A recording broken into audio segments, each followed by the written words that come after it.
Welcome, episode 10. Ladies and gentlemen, make sure that you remember to tip your waitress.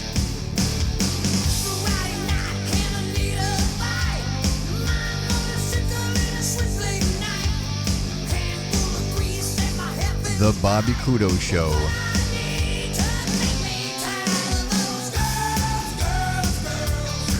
Girls. Guys, 1987 on this one. 1987. 32 years ago. Listen, this is hey kids, earmuffs kids. Guys, if this doesn't remind you of some good times with some good friends,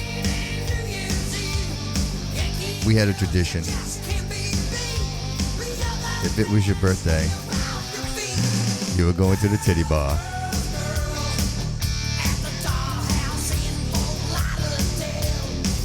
We'd go, we wouldn't make it a habit. It was, we were in our 20s, guys. It was a different world. Welcome, everybody. Welcome. Episode 10. The Bobby Couto Show. So excited to be here again. Behind the mic. It's been a couple of days. I will tell you guys, before I get into my my little story, we've done some upgrades. We have gone the way of the Apple. I figure if I'm going to get serious about this podcasting thing, it's time to make a little investment in some equipment. Got rid of the antiquated Windows equipment and upgraded to Apple. I'm still using Audacity though. I enjoy it. I like it. It's easy. I might dabble with GarageBand, but not quite yet. So let me tell you, this song brings back some really great memories. We were never. I don't know about you guys, but I've never been very good at. I'm not a good gift giver. I'm not. I just not. I mean, we grew up. We didn't have a lot of stuff, but. Special occasions. We really didn't celebrate birthdays. Birthdays really weren't a big deal. And the holidays kind of came and went, and it always seemed like it was somewhat of a financial struggle, and not to be a Debbie Downer. As we got older, obviously, we learned to appreciate these times more than not. And we used to celebrate at the Gentleman's Club. Would be, for whoever birthday, I think Eddie and Gary and a couple other friends, and we'd make a night of it. We'd make it a plan, and regardless of what the ladies thought, we would still go. This is going back a couple of years. I mean, we're talking like 20 years ago, guys, where there was no Pornhub, so the Gentlemen's Clubs were thriving. They were doing really, really well. And, it was, really, for me, it was really always a great reason to hang out with the guys, and the boys will be boys, and they'd get you, they'd do this 2-for-1s, and they would play that song over and over and over again. And I'll tell you, it would get you. Yeah. And you knew, and the worst part was that girls would all come around, and then they'd stop everything, and I remember Rachel, actually, not to get too far, but Rachel and I actually went one time, and and really the reason we had gone is, I don't know if you guys remember, there was a show on HBO. The name escapes me, but the show was it was really about like strippers in Vegas, and that life, and how they. Just how they live, and it was so extravagant. And if you watch the show, they'd show these girls on stage, and they're like in these extravagant outfits, and they're doing these ridiculous routines. And I told Rachel, I said, "Listen, there's nothing like that around here." She's like, "What?" I said, "No, really, there's nothing like that around here." I said, really, I hate to say it, but they're money pits. You go into these places, you make sure you have a bunch of 20s in your pocket, a bunch of singles. Again, guys, I'm going back 20 years, and I haven't been in a while, so I'm sure the prices of inflation have increased. But when we used to go, we'd spend quite a bit of money, but it was never the birthday guy was on the house. You were guaranteed at least a T-shirt, and with the T-shirt was a double lap dance. But I'll tell you today, this day and age, I don't know how you guys feel about it. And hey, more power to you. Enjoy it. I know you young fellas out there still enjoy going to the gentleman's club, but as I guess I get older, the whole germ thing, I can't get past it. Right? Is that like? That's not normal, right? Is that normal? That could be normal, a little normal. I can't get past it. Like the idea that this girl is, I know, I get it. You're going to college and you're trying to earn some money, but you're over there rubbing on that guy, right? And he looked like he'd been here all day. You know what I mean? That guy's been here all day. He's every last dollar, and all of a sudden I'm next on the I'm next in line. You come rub up on me, and it just, I tell you, once you realize it, and it kind of ruins it for you. And it did. It ruined it for me. But anyway, back to what I was saying. So we were watching the show, and she had this preconceived notion that it was like this extravagant show. So anyway, long story short, we went to, it was the Foxy Lady in Fairhaven. Because at the time, out of all of them, one, it was convenient because it was like, just a couple exits up. But more than that, it just seemed like it was more of a more comfortable atmosphere. Not like there was anybody from the area. If you ever went to the King's Inn, formerly known as the Pig's Inn, that place was terrible. There was some serious shenanigans going on there, and I know that for a fact. I had friends, I'll tell you guys, we're at episode 10, but, if we get deeper into this, I'll tell you about my buddy Derek and some of the shenanigans, some of the shenanigans with him, and some of that was to do with the King's Inn. I mean, Derek he knew people, and he was a crazy bastard. I don't mean to talk about him in the past tense, because Derek, if you're out there, buddy, I know he's out there. I haven't spoken to him, or really haven't spoken to anybody who speaks to him, other than my buddy Jay. So I hope he's doing all right. Derek and I, we hung out for a while. We worked together. My stint in doing bridge demolition construction was with Derek. We worked together and traveled. So that was quite the experience. But boy, when I think back of those clubs and the money that used to, you know what I mean? That's big money. That's big. And again, like, I don't know, like, last thing I heard about any strip joints was the Foxy's and I believe it was Providence, and they were trying to shut that place down. They were pulling the license. There was some shenanigans going on. They say there's nothing. Was it back? Nothing goes in. No, I'll tell you, there was stuff going on, and they wanted to pull the license. And they shut down for a little bit, but they opened up again. Ultimately, they just opened up again, and they're making good money.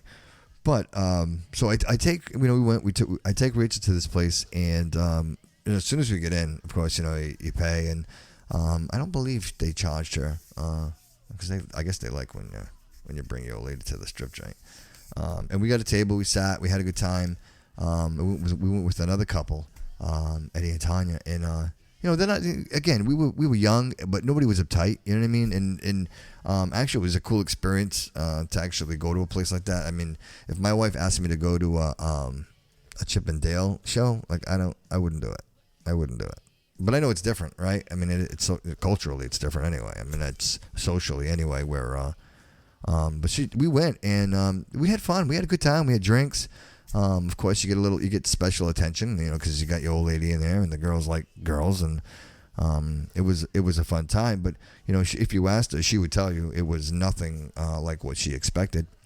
And again, you go into these places, and I think ultimately, you go in for the good time, but you see some beautiful women, but also I think the camaraderie with your friends, with the guys. I think it's one of those few places that are left where guys can just go in and be pigs, really, or just be guys. Just do what you want to do, and I mean, do what you want to do. I mean, in the sense of kind of, maybe let your guard down a little bit, and just kind of, maybe just in the playpen, just messing around and saying some things that you probably wouldn't be socially acceptable other than the environment you're in. So you're with your buddies, you're hanging out, having a couple of beers, having some drinks, seeing some titties, and enjoying the night. I think it's a great thing.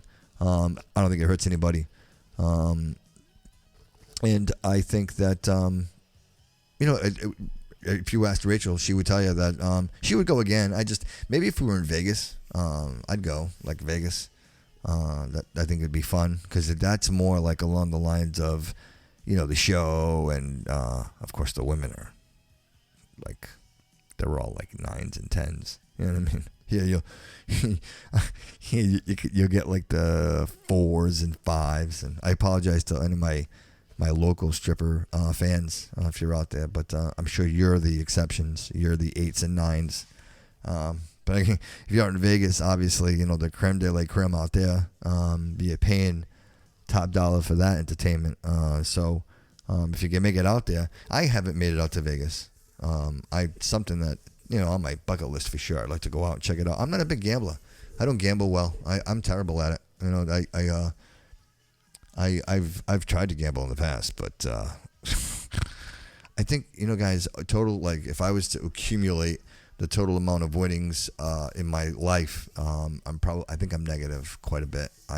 Although I mean, in all fairness, I don't gamble a whole lot. I know people that do, and they're really good at it. I'm not one of those people. I'm freaking terrible. Like, and you know what the worst thing is? Like, I used to do those. And you guys know what I'm talking about.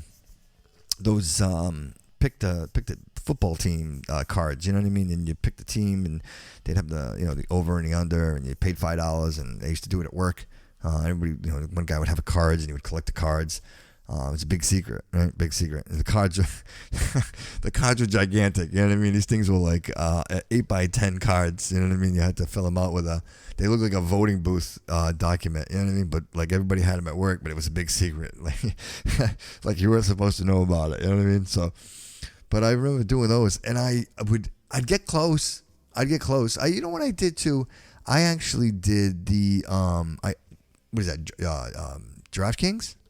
I did that a little bit too, and I'm thinking to myself, hey, yeah, this looks really cool, and I have a chance. And the way that they advertise it, they're like, even an idiot can do it. Well, you know what? Then maybe I'm dumber than an idiot, because I was picking guys, and like, how do you figure that out, man? How do people win that? Is there any of my fans that are out there, any of you guys out there?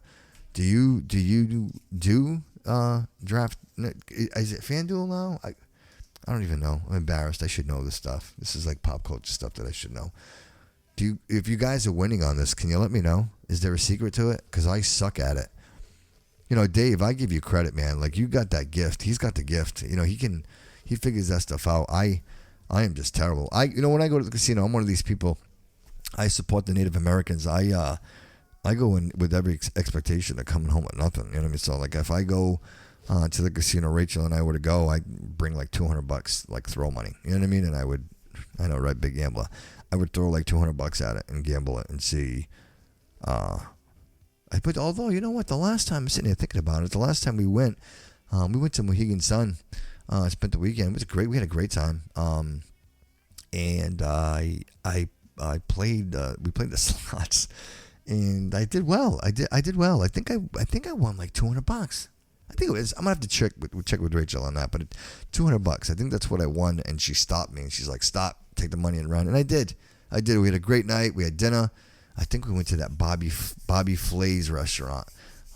If you guys have a chance to go to Mohegan Sun, we went to out of all the restaurants that we went to, I really enjoyed Michael Jordan's restaurant. The food, I mean, I don't know. I guess it's Michael Jordan's restaurant, but I guess it's his name. But either way, I ended up having I had a lobster roll there, and it was good. It was good. And Rachel, I remember she liked her food too. It was a good meal. I think at a couple of places we ate was all well, but at the Bobby Flay place, and that was like our dinner night. If it was a cruise, it would have been like the captain's dinner night of the weekend. And I wasn't impressed with it. The place was too big. There was a lot of people. My food just didn't, it's like that gourmet style stuff, man. I just don't dig it. And I don't know, maybe because I'm the style of food that I enjoy. You know what I mean? I'm into, like the Portuguese food, or even, I say it, like even like mixed cuisine. I'm all over the place. But I don't think, that Bobby Flay place, it just doesn't have any flavor to it. It just seems like it's all prefabbed food. You know what I mean? And what's the one that's like that? What is that? Like no offense, like that Blue Ribbon. Is it Blue Ribbon? You know, maybe like that kind of style, like cooking, that kind of style food. Everything tastes the same. You know, they got it down to a science. But either way, if you guys have a chance to go to the Mohegan Sun, man, it's a nice place. I haven't been to the new one. There's a Encore in Boston that they just opened up, and it looks beautiful. If you guys know anything about the history there, that whole area where they built that casino was just contaminated. Like, it was terrible. You know, I know it was Wayne Industries there, the casinos out of Vegas, and they cleaned that all up, man. They took all, you know, I wonder where that dirt goes. I wonder what they do with that stuff. You know, you wonder, because that place was buried in toxic just debris and waste, and they cleaned it all out, and they have built this amazing casino resort. Really, it's a resort, and it looks beautiful, and I look forward to checking it out. I know we were going to try to plan on going for Rachel's birthday. It didn't work out. So, but I think we'll make plans in the near future to get out there. And I'll have to let you guys know how it is, but it looks amazing. I just hear that it's very expensive to go there and party. So back to what we were talking about, guys. 1987.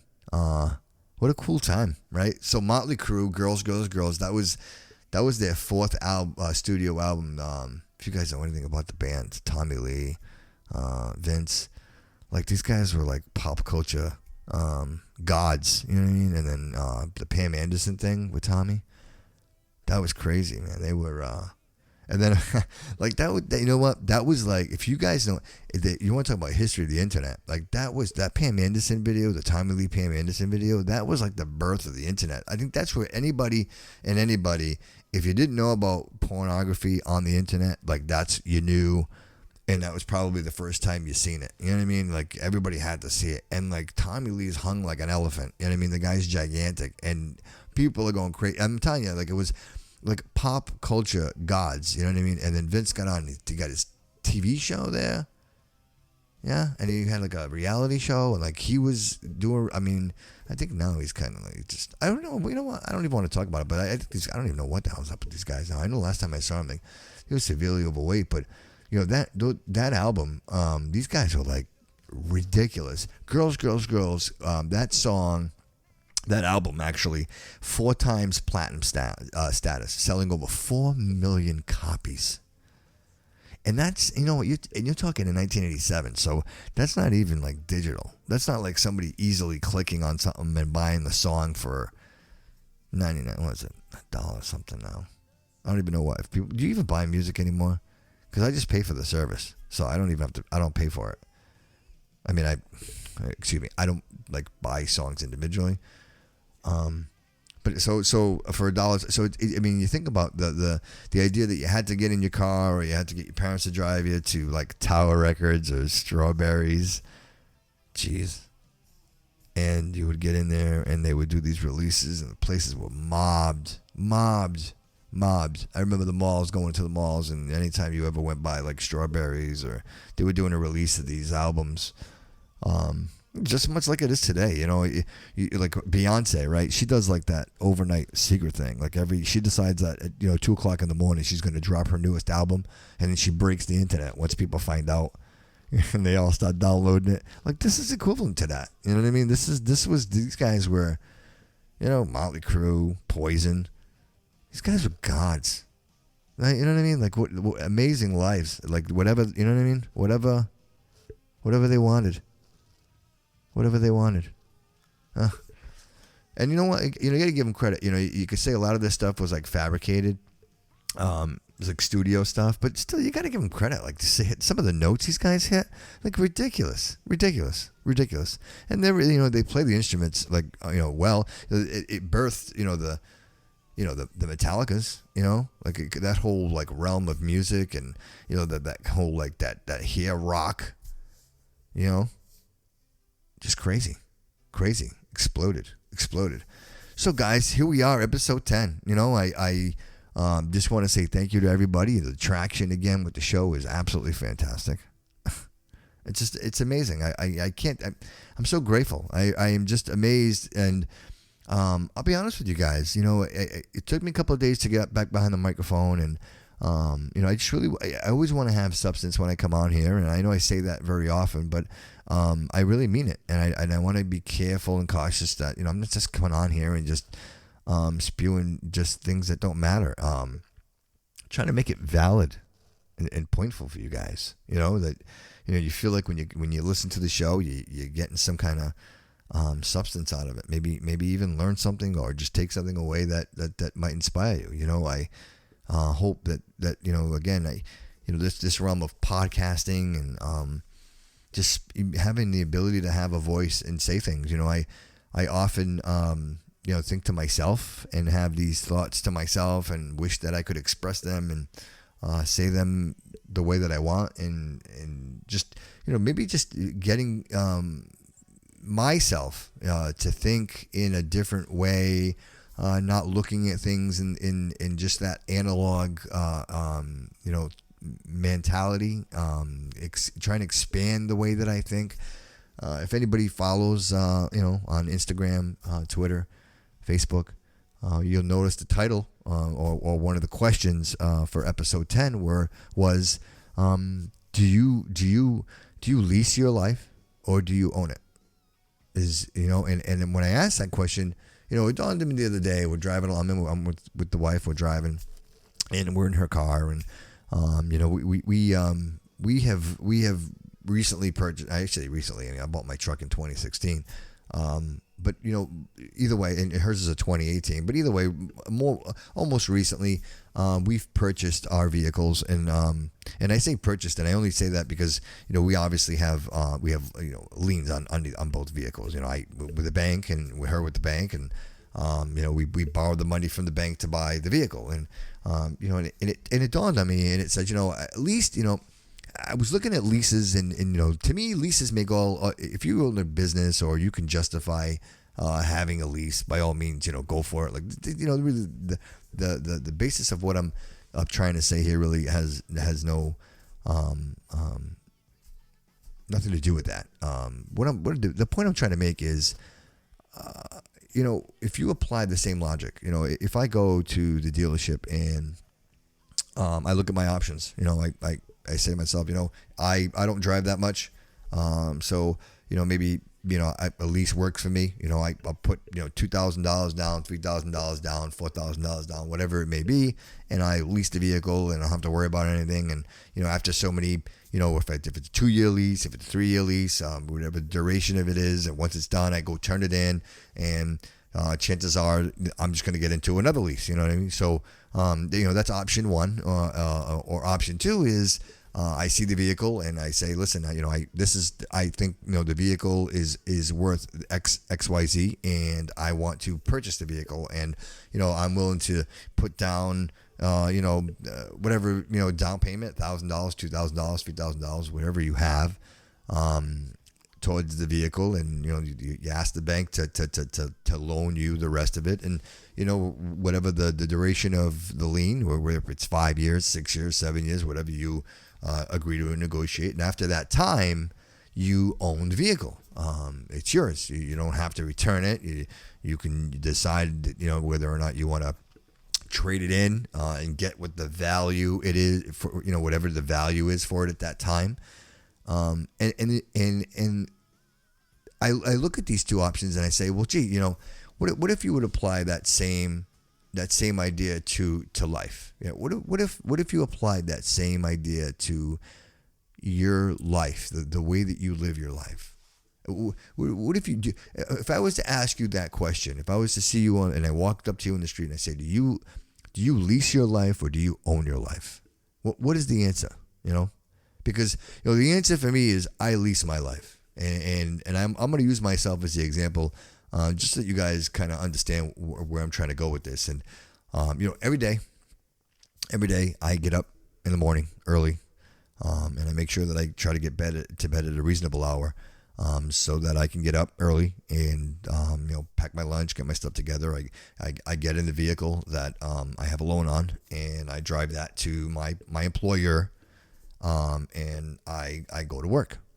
So for me, If I don't commit to go to work every day, my employer is not going to pay me. Also by the same token, I really don't have control over what my employer, does or decides to do with my job. Because ultimately I am at will. I am an at will employee, and if the company decides that they no longer need me, I gotta move on. I gotta find other ways of other forms of employment. If now the latter of that is if I say have my own business, if I have my own product, if I have my own brand, and that is my source of income, and I, whether it may be that I had to go to a bank, with a bank, and I had to go, with a business plan and say, hey, listen, this is my idea. This is the product that I have. This is what I want to provide to people. This is the service I want to provide to people. Or this is the brand that I carry, and I believe that I can generate, a good revenue by these means. And the bank will decide, yeah, well, you know what, we think. Hey, we think the Bobby Couto Show, is a success, and we're gonna give you the money you're asking to invest into your business. With that said, you got to pay us a little bit, but at the end of the day, the investment that you make is to your life and to your future. So, with that said, again, I ask that question: do you lease your life or do you own it? I look at all the entrepreneurs and the people out there that, have their own business or their own brand or provide a service to people on their own. Hats off to you. I believe, to me, that's the hardest thing to have to do. I don't know that it makes it easier, working for someone else, because, again, it with that comes the sacrifice that, again, you're at will, you're at someone's will, as opposed to being, someone who has complete control, of their future, their financial future. So I would say that if you are someone who has their own business or provides their own service, then you have that idealism of ownership, that you have some control over your financial future, that you are doing or providing the service that you love to do. I honestly believe, I have to believe, that most people are doing, that own their own businesses, are doing something that they are passionate about, passionate enough about that they are willing to sacrifice everything that they have to make it survive. You can think that you can do these things, but when you really look at it from the inside out, you realize that it really is an epic task to not only have your own business, but to sustain your own business. I've been fortunate to have a couple of businesses myself in my lifetime. I've ultimately, I'm a mechanic by trade, and had my own garage. I ran a garage for a couple of years myself. Did really well with that. Was something that funny. I realized I didn't want to do it. One of those things that you love doing. You love doing something, but then when you have to do it every single day, and it's almost like to the point where it's kind of like you have no choice. Like, you have to do this every single day. It can get to you, and it was one of those things that I realized real quick that I really loved and enjoyed doing it, but I didn't want to do it for the rest of my life. So, with that said, I ended up taking on a partner, and it was it's funny when I look back on it now. It was almost like I was in a bad relationship, and then I just added, or just added to the bad relationship and made it worse. But it was a slow beginning to an end, and I ended up picking up a partner that I thought was going to be great for the business, and ultimately ended up being its demise. But I learned from that.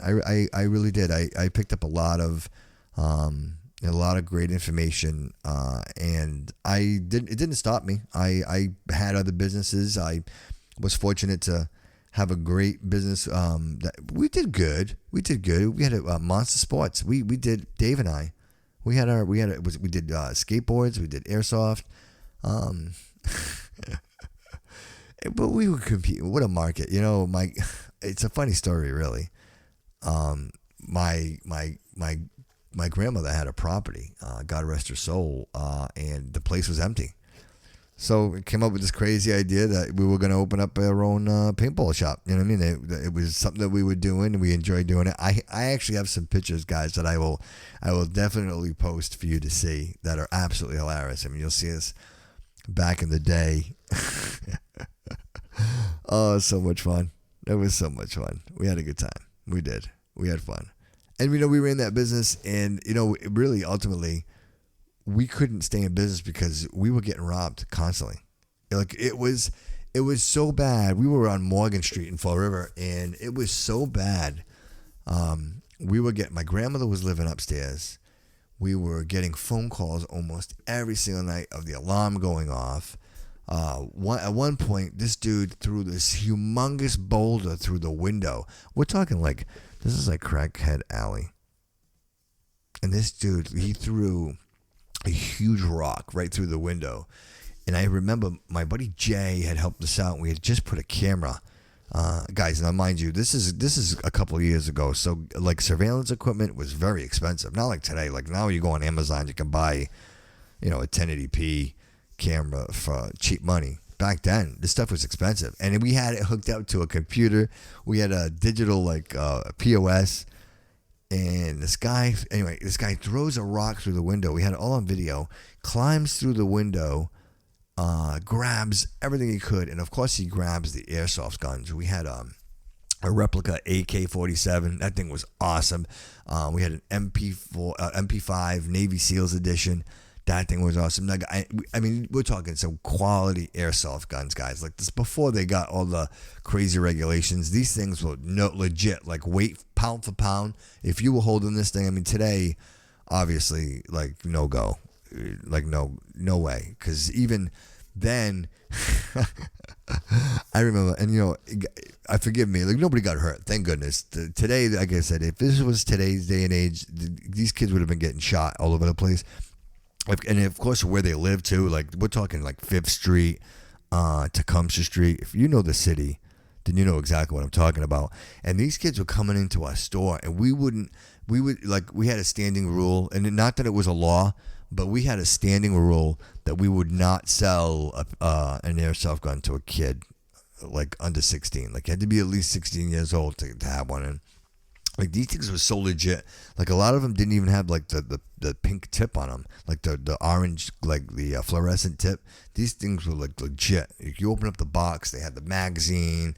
I mean, the weight, everything was. I mean, they were using and they used a green gas. And these kids, I mean, they'd come in and they'd pay. I couldn't believe it. They would pay these homeless people to come in the store and buy the guns for them, because they knew that we wouldn't sell them the gun. So they would send these guys in and give them $5, and they would buy the guns for them. We sold them, but long story short, and at the time, Dave's dad was still a cop in the city. So we had some we knew that we were at least. We had some back in the game, you know what I mean? And we were very cautious, and of course, obviously not wanting anybody to get hurt. But it got to a point where that in itself became a problem. Because these kids are running around and they're playing around with these airsoft guns, and these things look real. The cops couldn't tell whether or not these things are real or not. The only thing that was really saving these guys were the fact that it wasn't like today. Today, unfortunately, it's we're a little skittish. Everybody's a little skittish, and the idea of having something like that is crazy to me today. But again, we're talking a couple of years ago, guys, and it wasn't what it was today. I'll tell you, my buddy and I, Kevin, we were kids, and we grew up in the Rambo. Like when Rambo came out and Commando, Arnold Schwarzenegger. If you guys haven't seen that, go see that. Like on Netflix or Hulu, go watch those movies, and that's what we were watching. Like it was okay. We were up in the daycare center, and I remember the big deal was like these they were like water guns, but they were battery powered, and so you'd pull the trigger, and they were like semi-automatic water guns, but they looked legit. I tell you, man, we used to roll around like the grass was always tall up there, like the daycare center, like it was like abandoned, and we'd go up there and we'd like spend the whole day playing like Rambo or Commando, and it was fine. It was totally fine. If anybody did that today, I guarantee you within 5 minutes, the cops would be surrounding it. It would be on the news. You'd have helicopters, everything. The idea that, but it was a different world then. It was a completely different world. And you wonder what has transpired from then until now that has shifted, that has just been such a dramatic change that back then it was totally cool. Totally cool. Kevin's mother, Judy, forgive me for saying it aloud, was probably like, if she was your stereotypical mom. Like, you only drink milk, no soda. Like she came in the house when the street lights came on. Like it was like the rules were ridiculous. You clean your room. Like, there was no, like my mom brought us up, and they were kind of there were rules, but they were kind of more like guidelines. You know what I mean? And as long as we stayed within those guidelines, we were cool. I mean, if you, the reason we used to get beatings was because when you would exceed the guideline, like it was so egregious that you were gonna get it. You know what I mean? That you ended up getting a beating because it was so bad. Like it had to be that bad.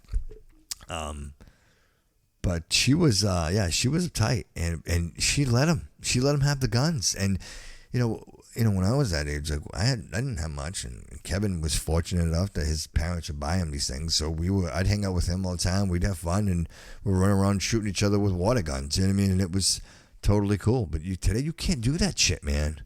You cannot. Kids can't. I mean, I guess even the idea, like when you stop and think about it for a second, like even the idea of you, like would any of you buy your friend's kid a toy gun for Christmas? Right? And that's an easy answer. The answer is no. Like if you show up at your buddy's house with a toy gun in a box, like you know what, you might as well show up at those candy cigarettes. Remember those? What a great idea those were. Like in no way, shape, or form did that help me with my smoking habit, right? Like candy cigarettes. What a crazy idea. But I guess what I'm saying is it's I guess no, you don't give your friend's kid maybe if you want to buy your kid a toy gun, that's cool. Like, you know what I mean? Because you know your kid that way, but you wouldn't buy your friend's kid a gun, right? I mean, that's just, I know I wouldn't do it anyway. I mean, because I don't know how he feel. You know what I mean? Like my buddy could be okay with it, but his mom, that kid's mom might not be okay with it. And who the hell wants to get into that conversation, right? Explain to this what your idea was behind getting this kid a toy gun. Oh boy! Again, the world has changed, guys. The world is just a different place. But that was fun, man. We had a blast. We had so much fun. I would love to go back. We were climbing trees. Nobody cared. Playing hide and seek, like legit hide and seek. We would play like 4 city blocks. You know what I mean? And I mean, if you were it for a long time. You were it for a while. But it was cool, man. It was fun. But that was the danger of it. Like you had to find a good hiding spot, but yet you had to come out enough time to to not be last. Because then if you're last and got caught, then you were it, right? Huh. So back to what I was saying, guys. The lease thing. Like, just think about that, guys. Apply that to logic to your life. And, again, like, I'm not saying that there's anything wrong with the idea of having a lease. I'm not. What I'm saying is would it be better to have some type of control of your life? I mean, obviously, not everybody can drop what they're doing and start a business or start a brand and start making crazy money. But, I mean, what if you just applied that logic and that mindset to just your everyday, like the things that you do and the things that you enjoy? You know, applying that and saying, you know what, do I own my life or do I lease my life? You know, am I working? Am I working to live or am I living to work? You know, that's really the question. That ultimately, like when you look at that, that's the question. You know, are you working? I mean, granted, yes, the money's great. You need the money, but is that what it's about? You know, are you not taking that vacation because you got to work, or are you not at your kid's soccer game or baseball game or football game or field hockey game or volleyball game because you had to work? I mean, I try not to talk about, you know, things that are completely downers, but, you know, I recently lost someone close to me, you know, 35 years old.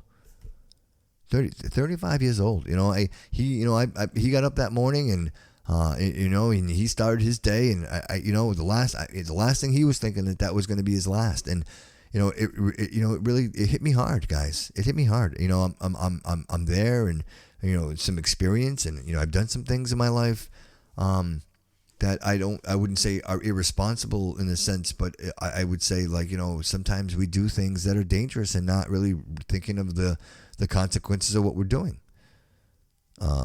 So that's really the question here. You know, are you finding yourself in a position where you don't have control of or can do what you want to do when you want to do it because, you know, you're choosing to work all the time, or you're choosing to do things that are not exactly what you want to be doing. I mean, but again, you know, the need is always there. You know, I make my payments every month because I want to keep my truck. If I don't make the payments, then they're going to come get it. You know, it's just the way it works. So you really, you got to ask yourself, is that what you want? And if that's what you want, there's nothing wrong with that. I mean, it's really about the quality of life, but you really have to apply it. You have to apply some type of logic to what it is you're doing. Otherwise, it's just paycheck to paycheck. You know, it's paycheck to paycheck. What are you looking forward to?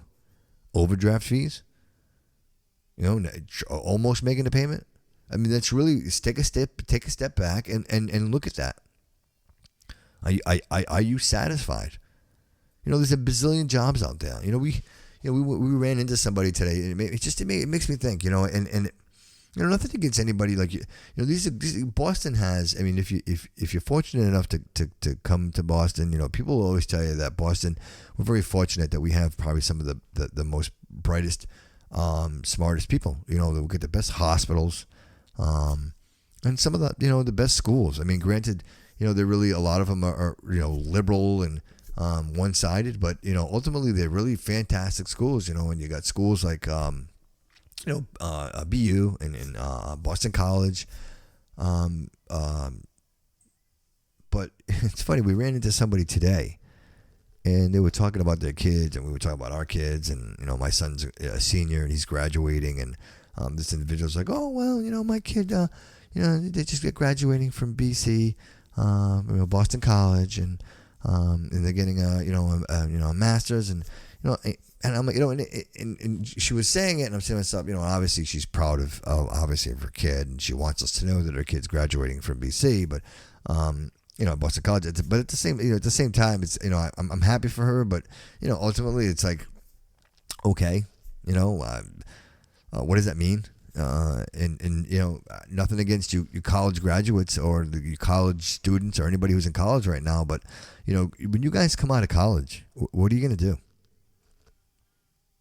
No, seriously, what are you going to do? Most of the guys, you go to college, and you go learn about something, right? Whatever your major, whatever it was you picked, and then you come out into the real world, and what is it you're doing? You know, how many people are in your graduating class? I think, you know, AJ, I think he's got like 200 kids in his graduating class. That's just at a high school level. So those are 200 kids those are 200 people. I say kids, adults. Those are 200 adults that he's competing with directly coming right out of high school. Those are 200 kids that are going to be looking for jobs, going to college, getting into the economic system. Joining the workforce. So I ask all these. Okay, you know what? So I got a master's in sociology from BC. Okay, so what are you doing with that? What does that mean? How are you able to generate revenue, and what are you going to do with your life? Are you just getting a job like the rest of us? Some of the most brilliant people I know don't have MBAs. They got a lot of experience. These are people that that have been in situations that are real, like legit real situations, and had to make the right decisions. The consequences, life or death consequences, and they're making these decisions, and they don't have MBAs. And these people are contributing some amazing things. Don't get me wrong. Yeah, it's necessary. I agree that school is important. You got to learn. But if you've listened to any of my podcasts, I continue to tell you guys, you're only as smart as the dumbest guy in the room. You know what I mean? Like, seriously, there are a lot of smart people out there. There are a lot of people out there trying to do or doing what you want to do. You could sit in a room for 2 days, right? And write down every great idea that you can come up with. And I will guarantee you, man, you start Googling that shit, and somebody already thought of it, and they marketed it. They got it wrapped up in a package, and they're selling it and on Amazon. And that's the world that you live in. So again, I challenge you guys, and I say, are we destined to just do the same shit over and over again? Like, you're doing the same shit you were doing 200 years ago. I mean, is that the world it's not the same world anymore. We're not living in that world anymore. People aren't using Morse code. But yet, I mean, okay, I'm proud of you. Listen, hey, congratulations on your kid graduating from, I think she's, maybe it was BU. I think she maybe, I think she said BU. I said BC. I apologize. Take your pick. Doesn't really matter. So congratulations. I'm happy for you. What does that mean? It means the what? And you know what? Her kid might come out and be the next Bill Gates. But he won't, right? Because Bill Gates and Steve Jobs, like, these guys were like dropouts, you know what I mean? And they were able to come up with a great idea. That's the toughest thing, is how do you find that great idea now? Where is it? Where's it hiding? How do you, like, everybody's thinking of it. It's already thought of. We're at a stage now, it's funny. I'll never forget it. And a shout out to my Uncle Brian, who was just in the hospital. He had a heart attack, but he's going to be okay. It's in our prayers. And I remember him saying to me once, he said, the world is over when when the movie industry runs out of ideas.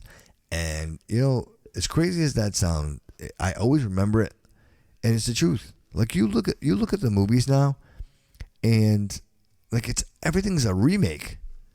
Everything's a remake. And I can't imagine, if you look back on history, I like movies, man. And I go back and, actually Rachel and I are going to start, we're going to start watching like old movies again. I just want to get back into my movie cult classics, But I love to watch movies, and everything now is like a repeat or a remake of what it was before. Guys, like, you can't remake Texas Chainsaw Massacre. You can't. The best part about that movie was the authenticity of that it was somewhat of a true story. That these psychopaths were killing people and making chili and then winning the fair with people chili. You know what I mean? Like, that was and they remade it, and they butchered it, and they CGI, whatever the hell they did with it. It was absolutely terrible. Terrible. I mean, if anybody out there, if you've seen the remakes of Texas Chainsaw Massacre, they're horrible. Horrible in comparison to the original. Even, I'll tell you right now, guys, I'm a little secret out. It's a little secret, a little deep secret here. I think my wife is the only one that knows this. But Phantasm, the movie Phantasm, and I think there's like Phantasm 2 and 3. That dude in that movie scares the fuck out of me. Absolutely terrifies me. Yeah, I actually, and I'm not like that. But for whatever reason, I think as a child, I think I seen it. I watched it when I was really young, and it's kind of like that spider fear. You know what I mean? Like that arachnophobia. And when I see that guy, I just freaks me out. And I think too, you know what else too? I'm gonna get real deep and personal. I think at one point, like I was really sick, and like when you have those sick dreams, and that might have been on TV, and maybe I kind of had like a moment with the movie, and I think it kind of stuck with me. So that's some deep seated shit right there. But yeah, them scare me. So if you have a chance, I mean, the premise of the movie is ridiculous. But if you have a chance to watch it, it's the guy that drives the hearse. He's the one. It's just him. It's almost like it. You know what I mean? Like Pennywise, like that kind of. That dude is scary. And you know what? If you're looking for a Halloween costume idea, that dude is it. The Phantasm guy. I tell you what, if I saw you coming, I'd walk on the other side of the street. I would. I'd go the other way. Boy, did we get sidetracked today. Did we get totally sidetracked? You know what, guys? I hope I sound good, because this whole iMac thing. This is new. I haven't done it. I actually just got it. Hooked everything up. I got a new sound card. I hooked that up. Got that all set up, and I was testing this thing all day, just relentlessly, just trying to get it right. So I hope everybody enjoys it. I hope it sounds crisp and sounds nice in your drive as you go through. But I don't want to get too far off everything, but I just really wanted to talk about that and just kind of just vent on that. The owning versus the leasing premise and that idea. I challenge you all, guys, to just think about that for a second and realize the control that you have, or lack thereof. It's so easy to get caught up in it every day. I was caught up in that rigmarole for a long time. My more recent experience, I never talk about it, but I currently have a great job and a great position. But recently, before coming here, I worked for Shields MRI. Yeah, there you go. I bet you didn't know that, right? Leading MRI provider in New England. Yeah, I ran all the. I mean, on the facilities and maintenance side of it, I ran all of the locations. At the time was 30 fixed locations, 18 mobile units. I was working around the clock, guys. And then, and I only mention it because that's what I'm talking about. I'm talking about a job that absolutely consumed me. It was 24/7. Now imagine, guys, that there's 30 locations, some of them of which have like 3 MRIs. I had an oncology center. I could tell you some stories about that place. Just amazing people there doing some amazing work. I had the opportunity of working with such amazing people. I think about these things, I think about these places, and I think about my experiences, and you almost kind of, you lose sight of it. You forget, and you remind yourself when you start getting to these, these topics and these conversations. But working for that company, was, I was all in, man. I was all in. I was dealing with pretty much every aspect of that business. I was installing stuff. You name it. Responsibility was at an all-time max, to the point where I realized that there was nothing more important than my family, and I found myself putting them on the back, like just not. I would never say back burner, but they weren't number one priority. I'm someone else's bullshit, someone else's, and that's and that's really where I'm going with this, guys. Like someone else's shit was my problem. Shields is a very successful company. They've got some amazing partnerships, and they're building surgical centers. And when I left recently, they had just finished the Shrewsbury Street Surgical Center. It's the largest in Mass. And it's really the largest in New England. I think they have 9 ORs, like same-day surgeries. The place is Mass. These people have ridiculous amounts of money. They sponsor the Patriots. They sponsor the Bruins. They sponsor the Celtics. They sponsor the New England Revolution. The Red Sox go there. Like, we're talking big time money. Huge money in sponsorships. Tom Brady is the spokesperson for Shields MRI. You know what I mean? So this just goes to show you the amount of money and mass we're talking about here. And when you're talking about buildings that have an element of medical involved, I will tell you guys that the responsibility is gigantic. You're dealing with the Department of Public Health, the Department of Public Safety. You're dealing with all these inspectors, and you're dealing with fields and RF and just guys. I mean, we could spend hours talking about this stuff, but it was a huge task. And, to be not only managing all of these buildings, every aspect of them, start to finish, making sure that the plow truck is there.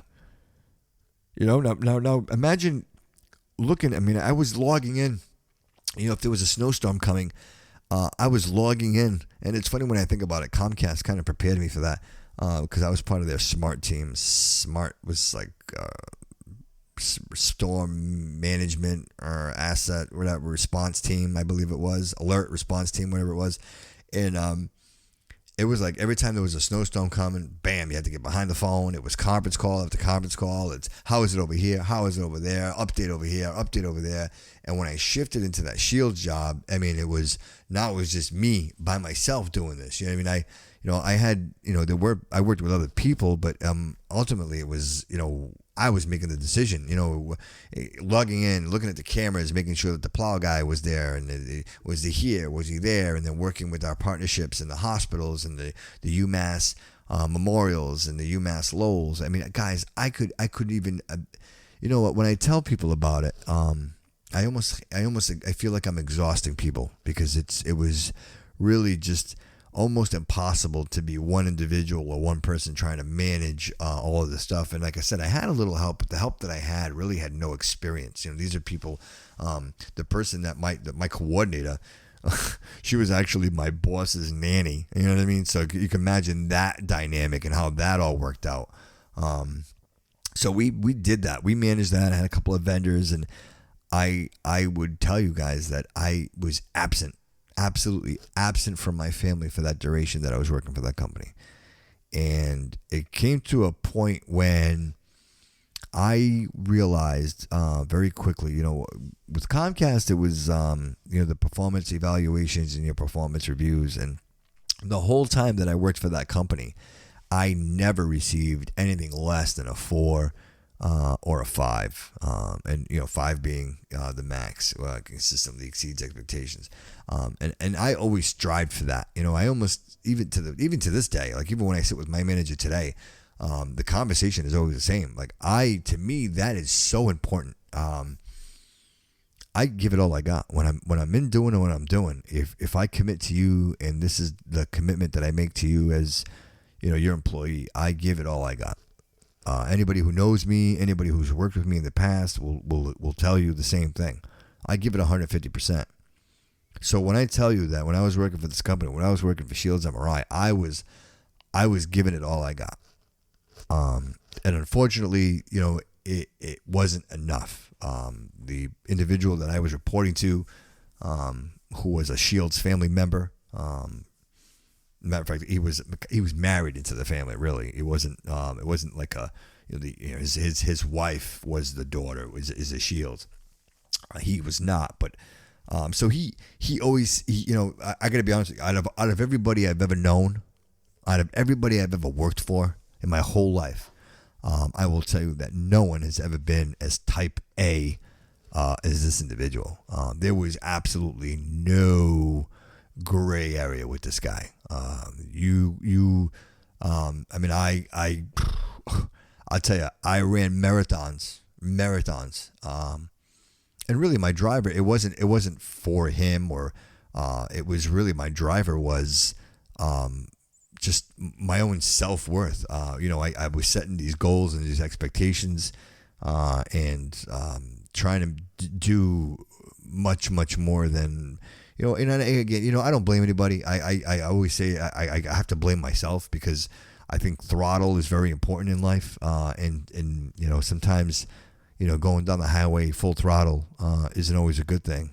Sometimes you got to let off the throttle and, maybe get into the slow lane and just take your time as opposed to, always going at 100 miles an hour. And that's what I was doing. I was, guys, this is no exaggeration. I was averaging 2,200 miles a month of driving. Now, mind you, like, hey, Ben, I can hear Ben right now from, Small Town Mentality. I can hear him right now saying, yeah, man, you know what, dude, that's what you do for a living, bro. You drive for a living, man. Like, nothing against you truck drivers out there, you guys, but that's what you do. Like, that's your deal. You agree that you're gonna get behind the wheel of that rig and you're gonna drive that fucking thing as much as you can drive, and you're gonna make your money. I get it. But that wasn't me. My agreement wasn't to drive. My agreement was to manage and just hands-on on these medical facilities and making sure that they've got everything they need to operate. And given the fact that these spanned over the whole state of Massachusetts, we're talking like as far west as you can go, like all the Springfield and Greenfield, and then Cape Cod, and then then they got into Maine, and now I'm in York, Maine, and Newburyport, and guys, I'm telling you, like, I'm getting up in the morning, right, and I'm driving AJ into school, so I'm driving all the way into Somerset, which is probably like a 20 minutes, half hour, and then I'm literally immediately driving in the opposite direction north, and I am literally driving the full duration of Route 24 north every day. And then really making the decision of where I'm going, at the fork, at the 93 split. I mean, if any of you from around the area, you know exactly what I'm talking about. I was literally in traffic every single day. If I wasn't on 24, I was on 93. If I wasn't on 93, I was on the Mass Pike, Route 90. Like, it was constant.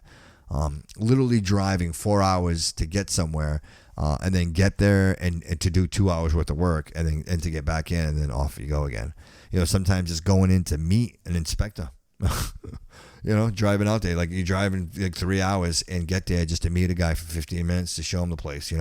One thing's for sure, I'll tell you right now. I mean, the places were like spotless. We had, and anybody who works in the industry, like, if you're in the medical industry, unless you're working for like an individual doctor, typically, like, your place is, the budget's not a problem. Budget's right there. But it was, man. It was, and I was a little hard on myself there for a while, because I felt like I gave up. But ultimately, you realize that you just can't make that, you can't satisfy that need or that void anymore. You realize it's time to move on. And I'll tell you, I look back at this, and my time at Shields, I met some of the most amazing people. I made some of the most amazing friends, people that I continue to communicate with now and have personal relationships with. They're absolutely fantastic, and I love to be around. And they all came from Shields and that family. And I miss them. I do. I miss it. I mean, it was always so nice to see everybody. Everybody was always so happy to see me. I was always so happy to see them. It was like really like lighthearted. It really came down to just that one individual and just not being able to just see eye to eye, just someone just not realizing that, hey, look, you're burning me out. And that's exactly what happened. It got to a point where I just couldn't maintain anymore. Running that marathon, I got to that point that I just could no longer push anymore. But that experience that I brought with me to my current employer, just the vendors, the people that I met, the people that I was working with and that I brought over into this new position and this new job that I'm doing, it's awesome. It's like, again, I hate to get wishy-washy and say things like, destiny and fate and things of that nature, but I mean, it can't be a coincidence. I mean, granted, if you're doing the same thing long enough, I mean, I guess things are gonna work this way, but I've been fortunate. Like, I've made some relationships that I know that I'll keep for the rest of my life. There are people out there, some of the people that I have the ability to call and ask anything, really, like in all of these realms and trades that just are the peak and no borders of knowledge. I mean, these guys are just amazing. I mean, I think about these guys, and they're so easy to just give up this information. I miss them. I miss a lot of them because I don't work with a lot of them. Some of them I didn't bring over, obviously just because of that conflict, right? Because like if you guys want to laugh, I actually have the contract. I'm still in my signature is still in some of the contracts that are still valid with Shields. That's funny.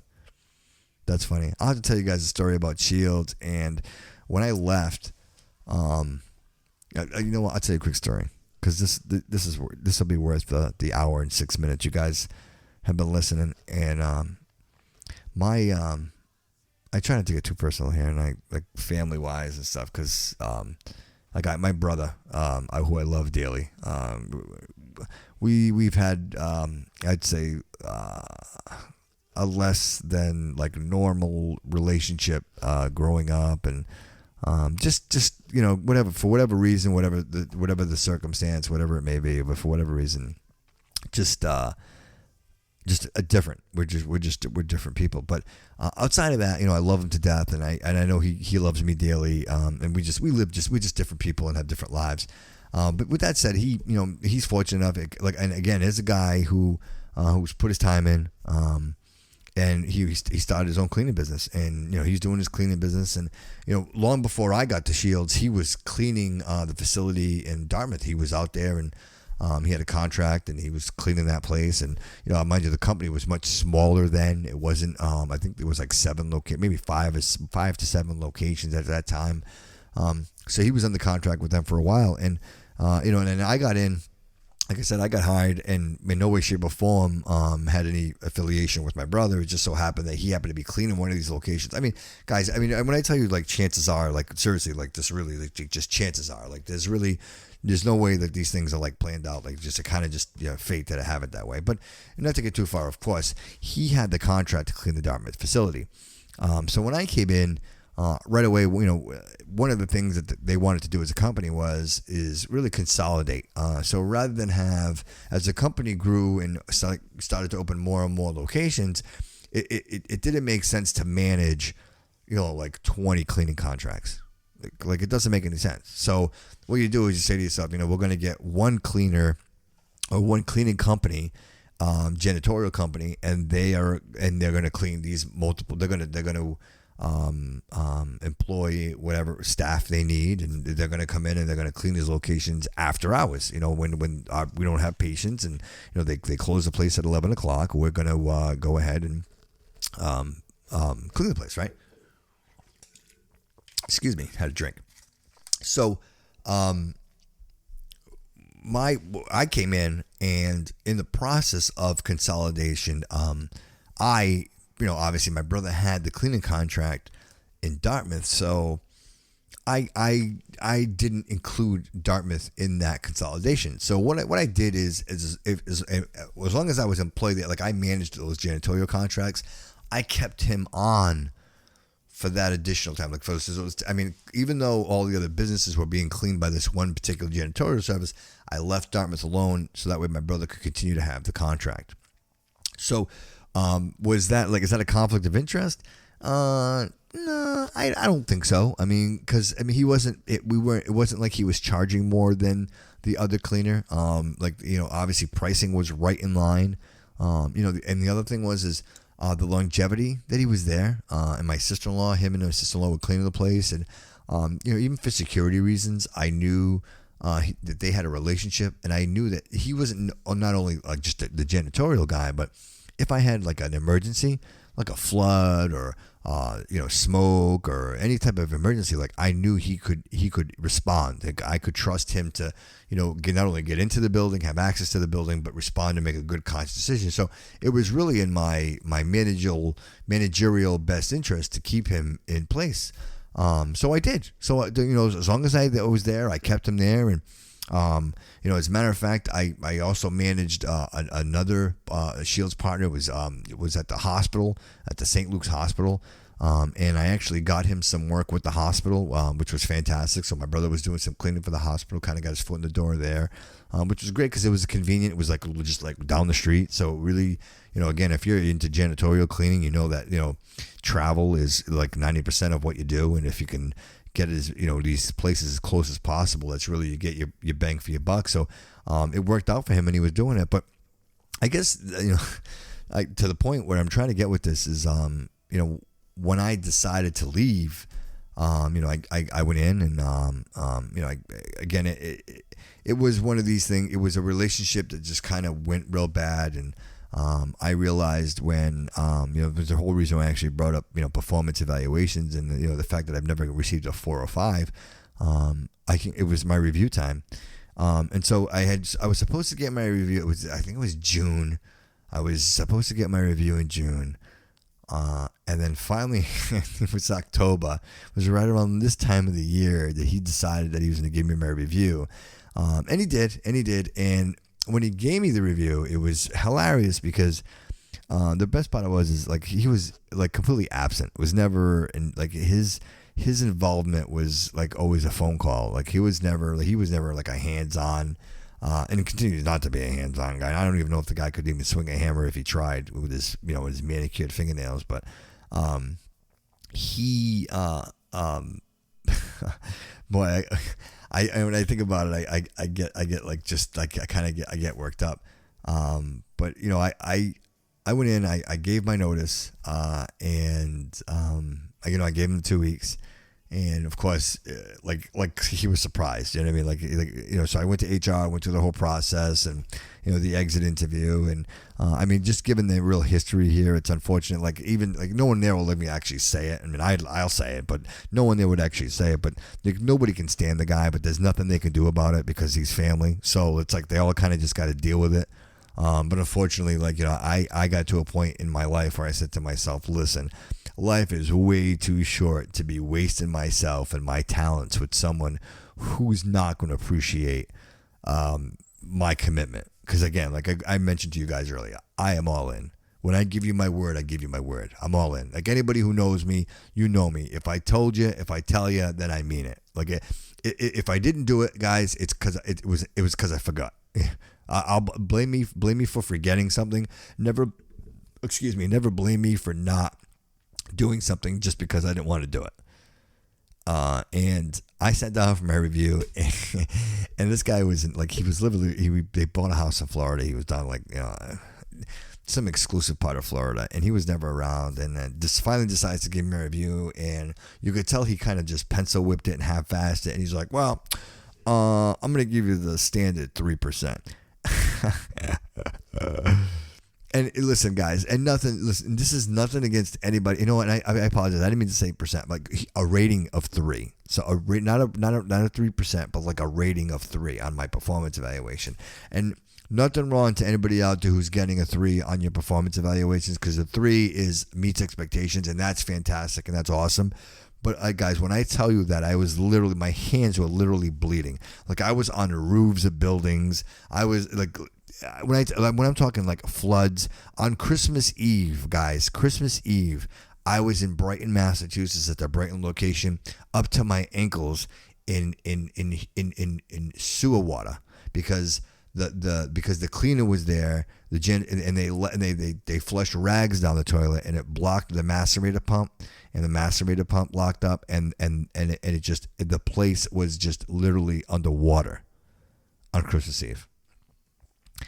And not only did we get it cleaned out, I got the whole place cleaned out, I got everything fixed, got everything repaired the right way, and you're gonna give me a 3? Like, and when I say, guys, listen, and that's just like a little bit of some of the sacrifices that were made. Like there were things that I was doing, things that without my intervention, like we're talking not operating, not functioning, people not getting their radiation treatments. Like we're talking epic proportion decisions here. That you talk about pressure. How about the pressure of knowing, like, if this person doesn't get the radiation treatment they need today, that their next available appointment isn't until 2 weeks from now, and they might not make it. They might not make it. So that was the pressure that I was under. I had to make sure that oncology center was always up and running. And when I say up and running, I mean in every aspect of the word. If power went out, I had to find out why, and I had to get power there. We're talking like the idea that someone could not get their treatments when they needed them literally meant whether they lived or died. And you're going to give me a rating of a 3. Anybody who, I hope that there's somebody from Shields that listens to the show. I would be completely flattered and humbled by that, knowing that you guys are listening, because I miss you all dearly. And I would ask, like, if you guys comment on Instagram, comment on Twitter, let me know. I was all in on that. And when I used to see the staff and the technologists, even the doctors, just fantastic people. I think about Lorraine and Sandra, like all these people that I worked with are just wonderful people that I would love to see daily. And I miss them wholeheartedly, and I think about them all the time. But at the end of the day, I love nothing more than seeing my family. I love coming home every day. I love seeing my wife. I love seeing my daughter. I love seeing my son.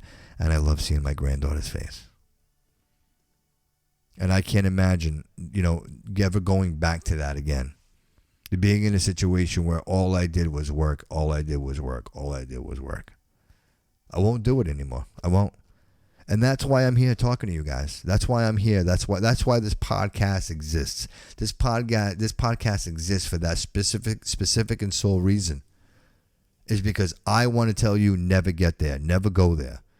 I want to be the troll at the bridge and that looks at you in the eye and says, don't go there. There's nothing good down this road. The companies can be successful. Every single company can be successful. The problem is it's the greed. It's how much are you taking? How much are you taking for you, and how much are you giving for me? I get it. You assume all the responsibility. You have the overhead. You have the liability. I get that. There's a cost for that. I understand. But between you and the federal government, what's that leave for me? What's that leave for my family? That's the question here, guys. Like, that's what you need to ask yourself. Are you getting your fair share? And if you are, man, that's awesome. That's so great. That's so fantastic. And I'm so happy for you. And I really mean that from the bottom of my heart. I am so happy for you. But ultimately, like, when you look at it, when you ask your friends, when you ask your family, ask them. Do they feel like they're getting what they're worth? And the answer is always going to be no. Inherently, people think that they're always worth more than they are. Everybody's smarter than the next guy. I work better than him. I do more than him. Yeah, right. We know that. But ultimately, you know. You give it all you got. You give it all you got. You give it all you got every day. You put a smile on your face. You walk through that door. You pick up that wrench. Pick up that scalpel. Whatever it may be, whatever it is you do, you pick up that phone.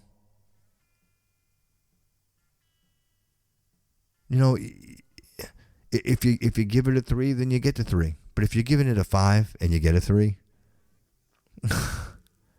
it's devastating. And I tell you guys, a few times my heart has been broken, and that was one of them. Like that moment when you realize, like, hey man, it was. You know what? I'll admit this right now, because you know what? I'm not embarrassed of it. There were moments where I'd be driving, and I would be gripping that steering wheel with all my might, with a panic, fire alarms going off. Oh my God, water, flood, panic, to the point where I'd be driving on the highway. Look, I am a grown man, guys, driving, gripping that steering wheel so hard with the tears rolling down my face. Like, it was like just, I'm talking, guys, anxiety of epic proportions. Just the idea, you know what? Winchester Oncology Center, right? The compressor shits the bed. Now nothing works. The whole Linac machine, the whole system is pneumatic. It all runs on air. Like, how do you fix that, right? Put your pants on, and get in your truck and drive to Winchester. There you go. Off you go. There you go. Off you go. Go stop at Home Depot. Go pick up a compressor. Start piping it in. Figure out how you're gonna make it work. Because there are gonna be patients coming here tomorrow who need treatment. And I tell you, I will never go back to that pressure and that anxiety ever again. And if that's the world that you live in, guys, I'm telling you, you got to get out. You got to get out. There's enough out there going on right now where you can find something. You know, is it all about the money? No, absolutely not. It's not all about the money. Don't misunderstand what I'm saying. But what you don't make up in money, are you happy? Because that's the situation that I'm in right now. You know, I'm not making a whole lot of crazy money, but I can make enough to pay my bills. I'm able to take care of my family. I'm able to spend a little bit. But for what I don't make up, I'm happy. Like, I enjoy working with my boss, my manager. I enjoy working with the other managers that I work with. You know, I enjoy the space that I'm in. I have creative freedom, and I enjoy it. I know I don't have this constant pressure from someone who doesn't understand. You know, a couple episodes ago, I made a comment. You know, and I made the comment along the lines that, you know, really, is it different when your manager or your supervisor has done your job? Because mine, although he hasn't done my job, he has been at the ground floor at the company that I work with. And has been there the whole time. You know, this is an employee that's been there and has seen every aspect of this company. So I have to respect his knowledge and his know. He knows. Now, if I'm working for somebody who's never done my job or never done or understand what, like, again, I not to say that, you know, that they can't do it. And there are plenty of jobs out there that you don't have to. But for the most part, like, I mean, I think if you're in a type of trade where it requires some type of tradesmanship, like when someone knows, you know, even anything, medical, whatever it may be, I guess when the person knows, then it makes it easier for you to come to an understanding. So here's a perfect example. Like when I worked at Shields, like he never, I don't know, I haven't said his name, and he never did what I did. And this is, you know, one of these MBAs, you know what I mean? MBA, everything looks good on paper, you know what I mean? You know, give me a schedule. I can fill a schedule for you. Yeah, conference call, right? Let's have a conference call. Let's talk about it. Let's have a conference call. Okay. But the actual physical, you know, again, and I hate to keep repeating myself, but I mentioned it, like, you know, you only realize the things that you have to experience. You know, when we talk about it on the phone, although I'm telling you about it, you didn't experience it, so it wasn't real to you, but it's real to me. And if you've never experienced that, then you have no idea where I'm coming from. So that's why you would go ahead and you would give me a 3 rating on a review, ultimately sealing the fate. Because, again, guys, I say this, I've said it in the past, and I say it again. Once they take it from you, they will continue to take it from you. And they is the person or the people that you or employ your employer, the people that employ you. You have a choice. Again, and I repeat, you can either decide to suck it up, take it, or you could decide to leave and do something else. You know, when I was forced with that decision, I did what I thought was right. And guys, it's one of those things that you don't realize it until you do it. And I just did it. You know, you sacrifice everything. But it's worth it. It's worth it. Because even if I had failed, at least I knew I didn't just lay down and die. And I knew that I had gotten to a point where I wasn't going to commit or could no longer commit to the cause. It was, you hurt me too much. You know, your lack of caring. The fact that you didn't give a fuck about me or my family or what time of day. The fact that you left and you went to Florida, left me behind, alone. No support. That's why I left. But you know, the kicker of all this, guys, is, you know, and I'll get to the kicker of the story, and then, you know, we're already an hour and 25 minutes in. But the kicker of the story is he fired my brother. He terminated the contract, the cleaning contract. So my brother had been cleaning that location for over 20 years. He wasn't charging any more money than the other cleaner was. But once I was out the door, his first act was to go ahead and terminate the contract that my brother had for cleaning the Dartmouth location. Now, earlier I mentioned to you guys that, you know, that my brother and I, our relationship has never been, 100%. And then all of a sudden, you know, again, something like this. So let me just break it down to you. You know, my brother has a contract at the cleaning company. My brother has the contract as the cleaning company for Shields for over 20 years. I come in on the last 5 years of the contract, and when I leave or I quit, you know, all of a sudden he loses his contract. How would you feel about that, guys? Because I felt like a total douchebag, and I know he would never admit it because he's too good for that. He's too classy for that, but he knows it. Like, ultimately, his contract was terminated because I quit, because I gave my 2 weeks notice at Shields. He went ahead and fired my brother and terminated that contract, which was devastating to me, because, you know, it was devastating to my brother and his wife. They, you know, again, these people, they're part of this location for over 20 years. The people that they know there are like family. But, you know, again, I only tell this story because it didn't matter, guys. I gave it all I had, to the point where my physical health was at stake. And ultimately, none of it, you know, at least when you leave, you think to yourself, well, you know what, I gave it all I got, and at least I can go and lay my head knowing that I gave it all I got. And here was a situation where it didn't matter. And, you know, I doubt that he listens to the show, or I don't even know if anybody from Shields listens to the show. But if you didn't know, now you know. And that was the reason why I left. You know, I was very friendly with Tom, who's the CEO of the company, whose father was the owner, proprietor. It was his company. It was the Shields name, you know, Tom Shields.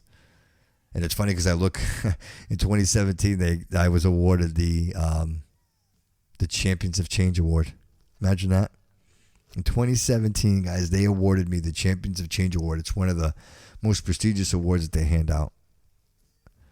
Your experience and talent bring value to our team. Thanks for your contributions and your commitment. We're that much stronger. It's on my desk, guys. You know, and if you came into the studio and you sat down and you'd see it on the desk, you'd be like, "Oh wow, look at that! It's crystal. It's big. It's like an octagon. It's crystal." And you would look at it and you'd be like, "Oh wow, he's kind of showing that off. He likes." Guys, I have that sitting on my desk as a reminder. There are a couple of reminders in my life that I look at daily, and this is one of those. And I'm gonna end, you know, and I'm probably gonna go out on this. But what, you know, when I look at this award, when I look at that award, and it was at the managers meeting, and it was in Boston. It was what an amazing experience that was. They put us in a hotel, like we got to spend the night, and I was presented this award. I got to go up, you know, I got my name. I went up there. But, you know, it was one of those things that it felt like everybody in the room was proud of me and happy for me. Nobody was or envious. It was more of like you could really tell that people genuinely were happy and felt like I deserved the award for all my hard work and all my commitment. It was that obvious. Like, no matter where you were, like, I was all over the place. So, yeah, I kind of got to know everybody. And I look at this award today, and it sits on my desk. And I don't have much on my desk. I just posted a picture of the desk, with the iMac and the monitor. And if you guys notice real close, you'll see that the award is absolutely right to the left of the iMac and behind the mixer. And that's a constant reminder to me, guys, that no matter, even though I gave it all I got, and I applied all of my knowledge, all of my skills, and I was given this prestigious award. At the end of the day, it didn't matter. The guy that was in charge, like my boss, that was it. It was over. Him and I couldn't. It didn't matter. Nobody could intervene. I went to every avenue. I tried every avenue, and I exhausted every means to try to make my life just a little better. And nobody could do anything. It's you got that element. It's family, and that's what I was told. Hey, it's family. There's nothing we can do. It's family. Yeah, I get it. And I realized quickly. So it's okay that for your family, but it's not okay for my family. Oh, I see. I get it. So from the Ivy Tower, you know what I mean? You can't see that from there. So. I don't want to end out in a bad note, guys, but I mean, it's one of these things. It's one of these times that I love to share, and the irony that I get to look at it and see the big word success, essential to our success. I am glad that they are very successful. I am glad that they can afford to advertise during the Super Bowl and during the Stanley Cup, and they provide a great service. But the reason they can provide a great service is they got some pretty amazing people that are working for them. They've got some amazing, hard-working, dedicated, committed, compassionate, beautiful people that really, really care about the people that walk through the door. And even though it's a constant struggle with management and policies and procedures over there, they have an amazing staff of people that are truly compassionate, and that I have seen firsthand compassion on monumental levels. I've seen staff members literally go dumpster diving, literally jumping in a dumpster because a patient lost their teeth, and this person went into a dumpster to go retrieve the teeth. I mean, if that's not compassion, seriously, right? Like, if that doesn't move you guys, imagine that's your grandmother, your grandfather, right? Their teeth. If you've ever gone for an MRI, or if you've gone for any a CT scan or a PET scan or any of that, like, you guys know, you can't bring anything in, metal or anything. So it's very easy for that to happen, and usually they give you a little container to put your teeth in. But in this case, somehow they ended up in the waste paper basket and they ended up in the dumpster. And I never forget when I got that phone call. And the phone call to me wasn't. She just wanted to tell me, look, I'm going in the dumpster. And she wasn't asking. She was telling me that she was going to do it, and she did. And she went in, and I just told her to be real careful. Maybe she might want to put some gloves on. Again, no danger of biological in there. Obviously this is just a trash dumpster, and they used to have a biological medical waste. That was all taken care of. But just the idea that you're going in a dumpster diving, and she did. She got him back. Hats off to her. I again, it's acts like that you have faith in mankind. You really do. Because if somebody told me that story, I mean, really, seriously, and it moved me, and I hope it moves you. So on that note, guys, I there were a couple of other things I wanted to get into today, but I kind of, I wanted to make up. I know, the gap between episode 9 and episode 10.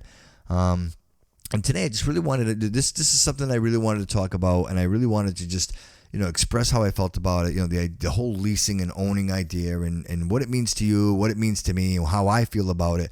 And again, you can apply it in your life and in your daily tasks and the way that you move forward. But ultimately, it just make you think real quick, man. Just take a double take, stop and look and see where you are in your life, and really realize, again, I keep hearing people say, Oh, well, just a little longer. I just got to do I got to do this just a little longer. I got to do this. Listen, guys, what's a little longer? You know, I got a friend, 35 years old. He's not with us anymore. There is no little longer. It's not. Forget it. It doesn't exist, guys. You can buy anything. You can buy anything. You can't buy time. Time is, you cannot obtain. It is, as it passes, it passes. There's nothing you can do about it. You need to grasp that. That's first. That's foremost. And then once you realize that, then everything else seems to make sense. And again, I repeat, that's the space that I live in today. That's why I'm here talking to you guys. That's why I'm here on this podcast. Because I want you to know that there is a better way. You don't have to get up every day and just tie those boots. And there are other ways. There's opportunities. You have to commit, guys. You have to commit. You know, it's funny. I drive into these little strip malls, and you guys will notice it. You drive into a little strip mall, and you'll see this little store, right? A little store in the corner, and you look and you're like, what is that? Like, what's in there? And it's trinkets, and it's who knows, right? Like. And I say to myself, how do they exist? How does that store exist? I'm sitting here waiting for, my wife to walk in and out of the store, like even if it's like a CVS strip mall, right? Like I have seen no one walk in and out of that store. How do they survive? How do they make money? There's a way, because they're making money. Somehow. There's a way. If you have a passion, there's a way. I mean, if you are passionate about something, you love something, there are other people that love and are passionate as well. And it's so easy to do something when you know what it is you're doing. The only things that are complicated in life that we do are the things that we don't know. Back when I was a trainer, that was the first thing I used to tell all my new hires. The worst part about this job, guys, is you're not going to know. You're not going to realize, I should say, you're not going to realize when you learn something. You're only going to think about the things that you don't know. Oh, I don't know how to do this. Oh, I still don't know how to do this. And then you learn, right? And you forget about it. But you keep with this anxiety of what you don't know, but yet you don't give yourself the credit to say, oh man, you know what? I learned this. I can do this now. I can do that now. And everything you learn, guys, it's again, it's the investment into you. It's not the lease, it's the own. It's the saying, like, the more I know, the more value I bring to the table. And that's where the value comes from. Give yourself the credit. Every day you get up, every day you do something, every day you accomplish something, you are learning. You're absorbing, and take that knowledge with you guys. And that's where I'm at today. Everything I've learned, everything I've done, whether it be Comcast, whether it be Shields, whether it be Gold Medal Bakery, whatever it was, whatever I did in the past, I apply that today to what I do today. Do I have an MBA? I do not have an MBA. Do I need an MBA? Do you need an MBA? Does your kid need an MBA? I don't know. I can't answer that question, but I can tell you that for me, I mean, the pressure of doing that, for what reason? You bet if you're gonna go to college, right? For what? To go spend money and get high and get drunk? Then you might as well go and learn something. Go learn a trade. They say, like, if you look at the studies right now, they say like in 10 years, we're gonna have some serious problems, because you know what? There is no one out there doing the construction jobs. Nobody wants to swing a shovel anymore. Nobody wants to swing a hammer. Somehow we've put ourselves in a grade higher than able. You try to get a machine to do everything. You still need a guy with a shovel. You still need a guy with a pick. You still need a guy with a welding torch. You still need, you know what I mean? Like those tradesmen, you still need them. You need a plumber. You need a carpenter. Where are you guys? Where are you? Like, why is that all going away? You can live in a digital world, but you got to build a house to have the digital world to live in. You need infrastructure. What we tell our kids, gee, what are you going to learn? What are you going to do with your life? Like even with my kid, like what are you going to do with your life? And everything's like pointing towards digital. Well, everybody can't be digital, man. Everybody can't be doing the digital. Somehow somebody has to make the electricity that's getting to the equipment that makes the world digital. Like, those are the people that we need. So you shouldn't be embarrassed about not having an MBA and having a trade. You should be proud of that. That's what built this country. You know, the blood and sweat and hard work of swinging a hammer. You know, taking pride in doing things yourself. And if you couldn't do it, barter and have someone that knew who to do it. You kind of swap those ideas.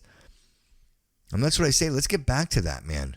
Let's get back to that day where you could put your hands around a hammer. You know, where you could tell a kid to go out and do it. You know what? I challenge you guys. Go tell your kid to do an oil change. They don't know. They go to Jiffy Lube. They go to Midas. Like, nobody's doing their own oil changes anymore. I think inherently you should just know. Like, if you drive a vehicle, then you should know. You should be able to. You should be able to at least like know where the oil dipstick is. Right? I mean, to me that's a no-brainer. But we don't. And where does that put it? The toilet's clogged. You know what I mean? Do you know how to use a toilet plunger? Like, rescue me? Is that where, I mean, are you going to call? Who are you going to call? Like, who's going to come plunge the toilet? Seriously. I know I'm making light of it and it's funny, but I mean, in reality, we don't have the tradesmen. You know, I think of Mike Rowe, and Mike Rowe is like a tradesman advocate. You know, the guy's all about jobs, and he's always talking about jobs. You know, if you guys remember Mike Rowe, if you guys remember the Discovery Channel show Dirty Jobs, it was a fantastic show. That's Mike Rowe. And the guy's always promoting like tradesmen, people out there working with their hands and doing things with their hands. And don't get me wrong, man. You know what? If you can make money and you can sustain in the digital world, then go for it. Like, that's. But I think a lot of the people that are doing that stuff like just love it and do it all the time anyway. You know? Does it mean going to BC or BU? Does that mean that you're automatically going to be put to the, you know? No, it shouldn't, and it doesn't. Because I happen to know people that are very successful and continue to be very, very successful, and are in positions that are competing with people that do have MBAs. But you can't. You can't put a price tag on experience. I'll challenge any of you to challenge experience. You can't.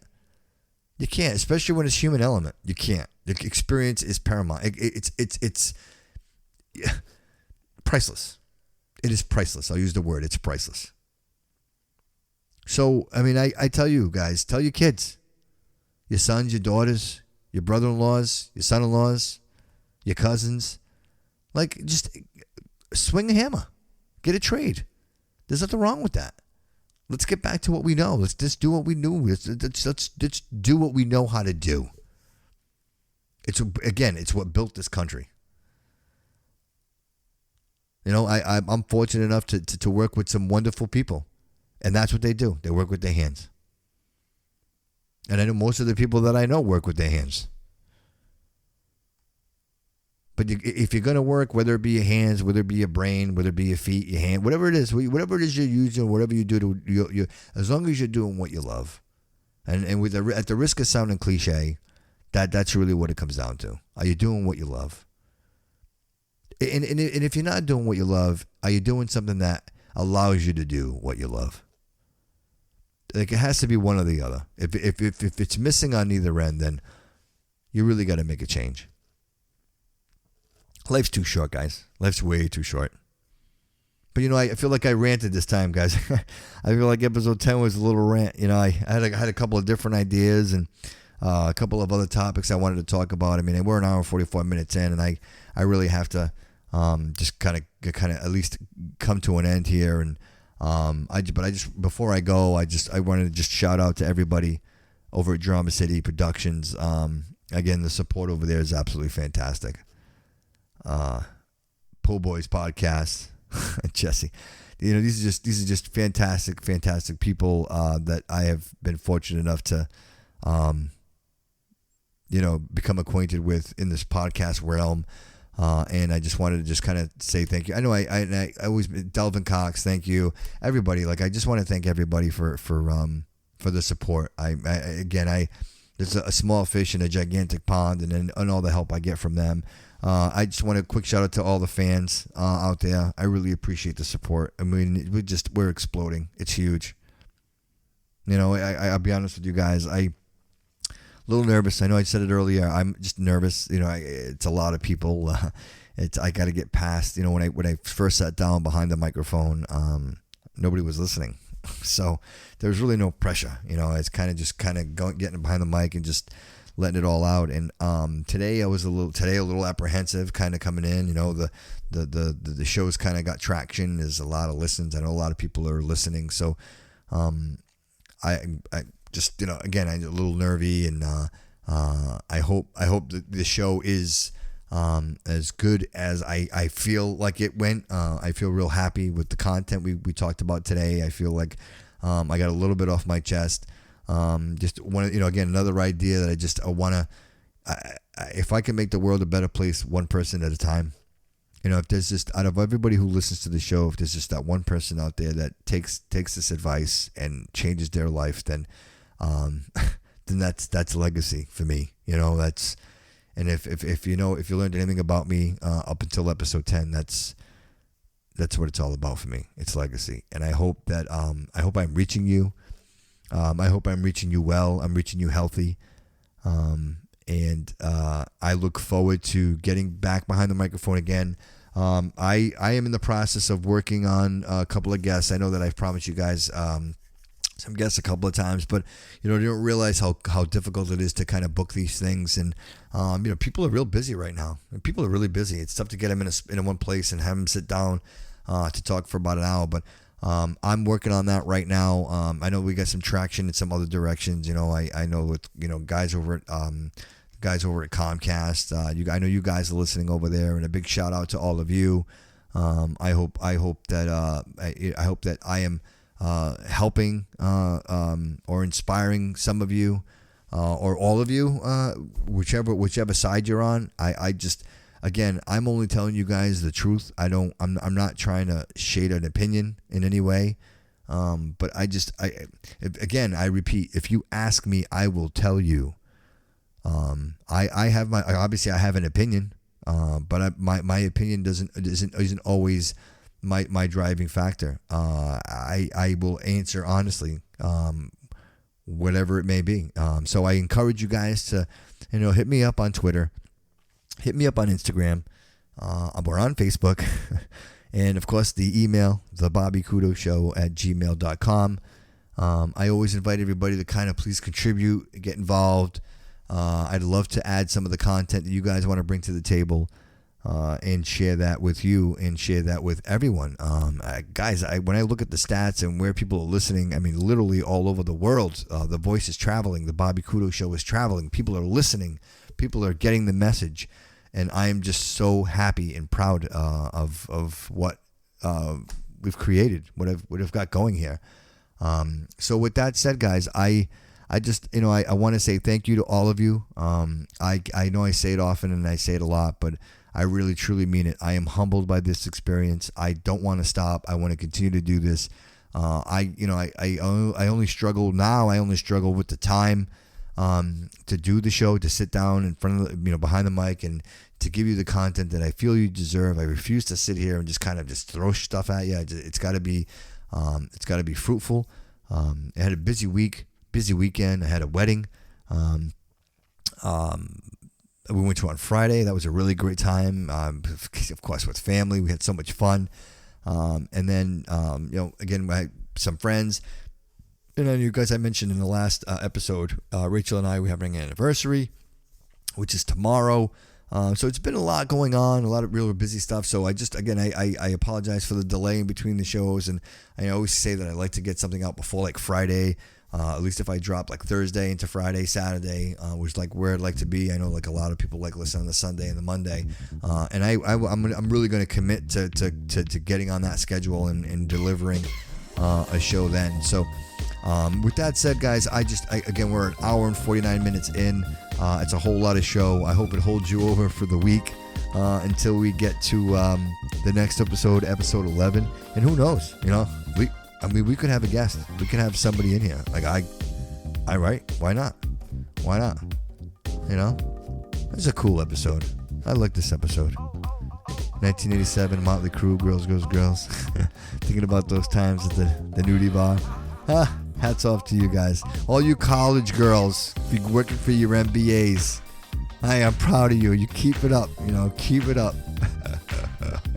Oh, guys, listen, with that, I am going to roll. I thank everybody for listening. This is a long show, a lot to talk about, but I hope you enjoy it. Please comment. Let me know what you think. And even on the sound, guys, tell me what you think of the audio. Again, I'm hoping that this is the best, crystal clear quality. I want to deliver a perfect product, and I know when I'm listening in my car, I want it to sound nice, so I hope this sounds great to you guys. Let me know what you think. But until then, episode 11 is right around the corner, guys, and I really, really look forward to getting behind the microphone and delivering some more information. I had some other content that I wanted to get to today, but again, I kind of went on that rant. I think it was important today to just kind of get that message out. It was something that was really burning inside of me. I'm very passionate about. And just wanted to get out there. And it's the first time I talked about shields. That's funny. Someone mentioned that the other day to me. They're like, "Oh, you haven't talked about shields yet, huh?" And the answer is no. But I got some shield stories for you. All right, Joe. Stay tuned. Stay tuned for that. Oh boy. And with that said, guys, listen. I look forward to seeing you at the next one. I thank you so much for putting through and listening, lending me your ear for almost 2 hours. And thank you again, and I look forward to seeing you on the next one. So until the next time, guys, always remember, all roads lead here.